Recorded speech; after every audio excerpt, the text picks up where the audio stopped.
Donc les thérapies ciblées, ce sont des traitements qui sont développés en cancérologie pour cibler certaines anomalies au niveau des cellules tumorales. Les cellules tumorales ont en effet des anomalies moléculaires au niveau de leurs gènes, qu'on appelle les oncogènes, qui leur donnent des spécificités, on va dire des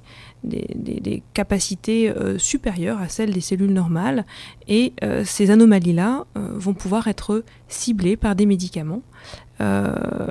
au niveau protéines, au niveau moléculaire. Alors les thérapies ciblées, l'avantage, c'est que plus ça cible, plus c'est spécifique d'une anomalie, et bien moins on s'attend à avoir des effets indésirables.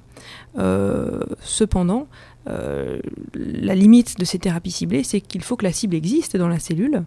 et il faut que cette cible soit une cible importante, soit en quelque sorte un talon d'Achille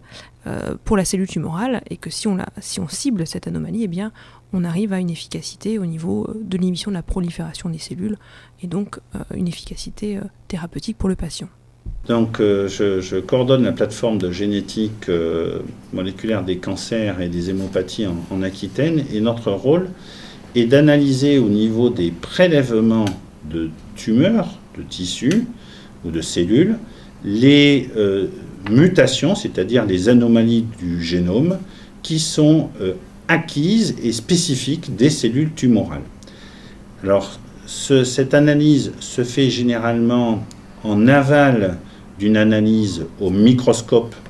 qui est effectuée par mes collègues qui sont les pathologistes, qui, eux, vont déterminer le type de tumeur, en faire le diagnostic, tumeur bénigne, cancer, ou au contraire éliminer ce diagnostic. Et mes collègues vont également fournir un certain nombre d'indications complémentaires sur éventuellement l'agressivité tumorale. Donc ça, c'est ce qu'on faisait traditionnellement depuis de très nombreuses années. Et plus récemment, grâce au progrès de la génétique et des outils de la génétique moléculaire, on met en évidence un certain nombre de mutations qui peuvent s'accumuler au cours de la vie de la tumeur, et bien sûr de l'individu en parallèle. Et ces mutations vont servir à repérer des altérations ciblables par des médicaments, comme si la tumeur présentait des serrures à sa surface que le médicament clé venait verrouiller pour empêcher la prolifération tumorale. Et donc ce rôle de la génétique de la tumeur